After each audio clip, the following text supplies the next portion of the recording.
দুই পাশ এলাকায় কিছু কেউ নাই, এটা কি সুন্দর মসজিদ করতেছে, মসজিদে এসি টেসি সবই আছে। আসসালামু আলাইকুম। ভিডিওর দ্বিতীয় পার্টে আপনাদের স্বাগতম। আমরা প্রথম পার্টে আপনাদের দেখাইছি বীরে আল শিফা বদরের প্রান্তরে যাবার পথে। এই পর্বে আপনাদের দেখানো হবে সেই বদরের মাঠ এবং আবু জাহেলের কবর এবং ঐতিহাসিক সেই পাহাড় জাবালে মালাইকা অথবা বালুর পাহাড়, যেখানে নাম ছিল কয়েক হাজার ফেরেশতা এবং মুসলমানদের পক্ষ হয়ে তারা কাফেরদের বিরুদ্ধে যুদ্ধ করেছিল। এবং এই যুদ্ধ ছিল ইসলামের প্রথম বিজয়, প্রথম যুদ্ধ যা কাফেরদের বিরুদ্ধে বড় বিজয় এনে দিয়েছিল। আসসালামু আলাইকুম। আপনারা দেখছেন বদরের প্রান্তরে সাহাবাদের, প্রান্তরে না বদরের প্রান্তরের আগে সাহাবাদের ঘর, স্থানে সাহাবাদের বাড়িঘর ছিল। এই 1400 বছর যাবৎ এখন এইভাবে আছে।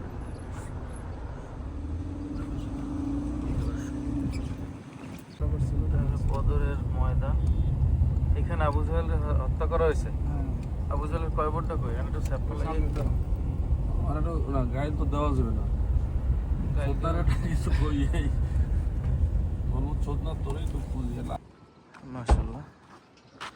এই সেই বদরের প্রান্ত যেখানে আবু জাহেলকে হত্যা করা হয়েছিল, বদরের ময়দান। আমরা বদরের ময়দানে এসে পৌঁছেছি। আরিস যখন নবী করিম সাল্লাল্লাহু আলাইহি সাল্লাম মদিনা থেকে বদরের যুদ্ধে এখানে অবস্থান নেন, তার এই যে তাবু গাড়ছিল, তখন এই মসজিদটা নির্মাণ করে নামাজের জন্য। নামাজের জন্য এই জায়গায় নামাজ পড়ছে, আর পরে তুর্কির এই জায়গায় মসজিদ বানাইছে। না তুর্কিরা না, তাহলে কারা বানাইছে? অটোম্যানরা? সৌদিরা। না, ওগুলো অটোম্যানরা বানাইছে। তুর্কি মদিনাতে অটোম্যানরাই সব ম্যাক্সিমাম মানে ই করছে আর কি। যাই হোক, এটা হিস্ট্রি দেখতে হবে। এরপরে এটা হলো বদরের ময়দানে পুরোটা। এই পুরোটা বদরের ময়দান। হ্যাঁ, এই জন্য এখানে কিছু করা হয় নাই। এরপরে আছে সবকিছু, এটা হলো বদরের ময়দান।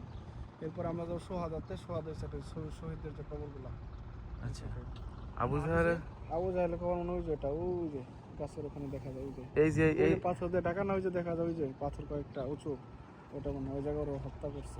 ওই যে হত্যা করছে, ওই যে উঁচু দেখা যায়। চাচা কিন্তু কাফের ছিল, এই যে উঁচু জায়গা, এটা হচ্ছে আবু জাহেল। এখানে গ্রামের চাচা থাকে না, যারা মনে করো যে এতিম বাইস্তিরা ঠকাই খায়, ওই রকমের চাচা আর কি। স্থানে হচ্ছে বদলের প্রান্তর। আলহামদুলিল্লাহ, আল্লাহ নিজ চোখে বদরের প্রান্তর দেখার তৌফিক দান করছে, আল্লাহর কাছে হাজার হাজার শুকরিয়া। এবং আপনারা যারা উমরা করতে আসবেন তারা অবশ্যই একটু কষ্ট হইলেও এই বদরের প্রান্তরে আসবেন। এখন আমরা এখান থেকে যাব সাহাবাদের কবরে, যে 13 থেকে 14 জন সাহাবা শহীদ হয়েছেন সেখানে। তারপরে যাবো জাবালে মালাইকা। জাবালে মালাইকা যাওয়ার পথে সাহাবাদের বাড়িঘর, যেগুলো সংরক্ষণ করে রাখছে সৌদি সরকার দেখানোর জন্য। এখানে সবাই সূরা একবার ফাতিহা পড়বে। আমরা বদরের প্রান্তরে যে 14 জন সাহাবা শহীদ হয়েছেন তাদের, আলহামদুলিল্লাহ ভালো অবস্থা। আপকা क्या অবস্থা? সেই সাহাবাদের গোরস্থানে, বদরের যুদ্ধে যে 14 জন সাহাবা শহীদ হয়েছেন তাদের গোরস্থানে আমরা আসছি। এখানে যে বাউন্ডারিটা দেয়, এটা ওহুদ পাহাড়ে যে 70 জন সাহাবাদের যে বাউন্ডারি, ঠিক ওইভাবেই ওই রকম দেখতে।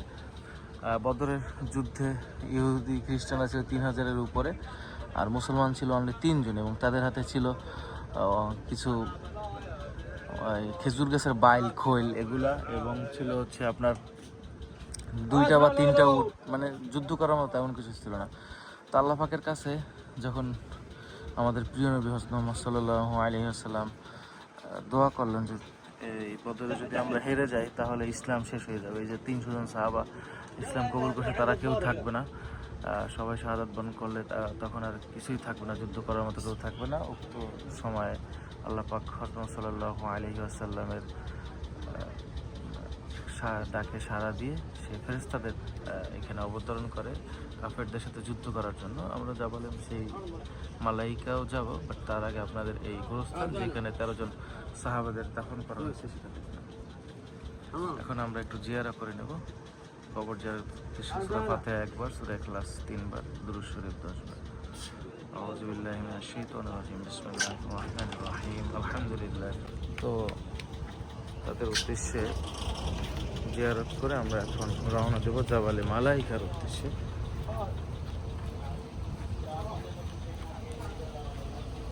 এই যে 14 জন সাহাবা শহীদ হয়েছে তাদের নাম এখানে দেয়া আছে, তাদের নাম এবং বাবার নাম সহ।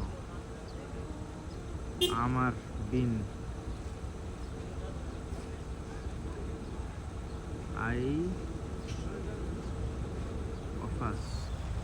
আব্দুল আফাস,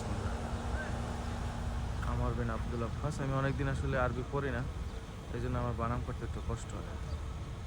তারপরে হলো গিয়া সফওয়ান বিন ওয়াহাব, সফওয়ান বিন ওয়াহাব। মাহজা বিন সলাহ। আমি সবচেয়ে ভালো নাম পড়তে পারছি সফওয়ান বিন ওয়াহাব, ওয়াহাবের সন্তান সফওয়ান। তার নামটা ভালো করে পড়তে পারছি, হচ্ছে সাহাবাদের নাম, আপনারা দেখে না। এই 14 জন সাহাবা এখানে শহীদ হয়েছেন বদরের যুদ্ধে, বদরের প্রান্তরে। নিজের চোখে বদর দেখতে পারছি, বদরের সেই সাহাবাদের কবরস্থান দেখতে পারছি। নিজেকে অনেক ধন্য মনে করতেছি যে আল্লাহ সৃষ্টির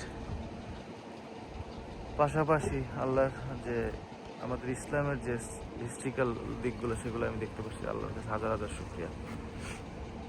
আসসালামু আলাইকুম দর্শক, আপনারা দেখছেন জাবালে মালাইকা, বদরের যুদ্ধের সেই স্মৃতি বিজড়িত স্থান।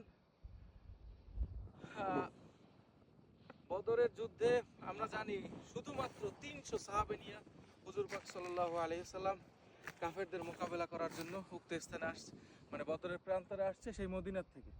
এবং তখন আল্লাহ পাক এর কাছে হুজুর পাক সাল্লাল্লাহু আলাইহি সাল্লাম বলছিল যে এই 300 জন সাহাবা যদি আজকে শেষ হয়ে যায় তাহলে ইসলাম সম্পূর্ণরূপে শেষ হয়ে যাবে।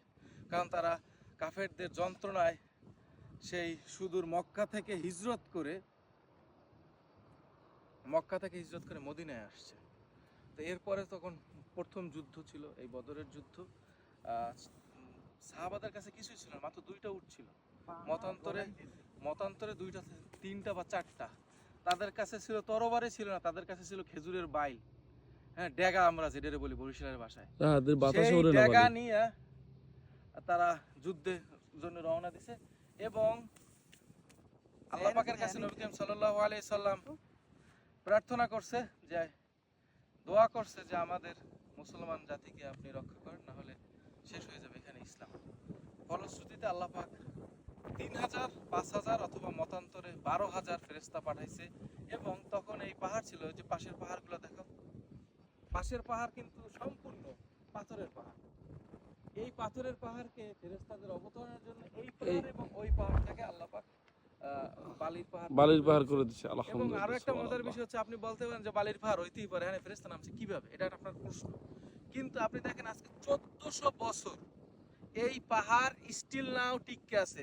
আপনি দেখেন বালি, এই বালি কিন্তু এই যে মরুভূমির মধ্যে বাতাস, এতে উড়ে যাওয়ার কথা, এই বালি থাকার কথা না, কিন্তু উড়ে যাইতেছে না, স্টিল নাও জায়গাটা জায়গায় আছে। এটা যে আল্লাহ পাকের নিদর্শন, নিয়ামত।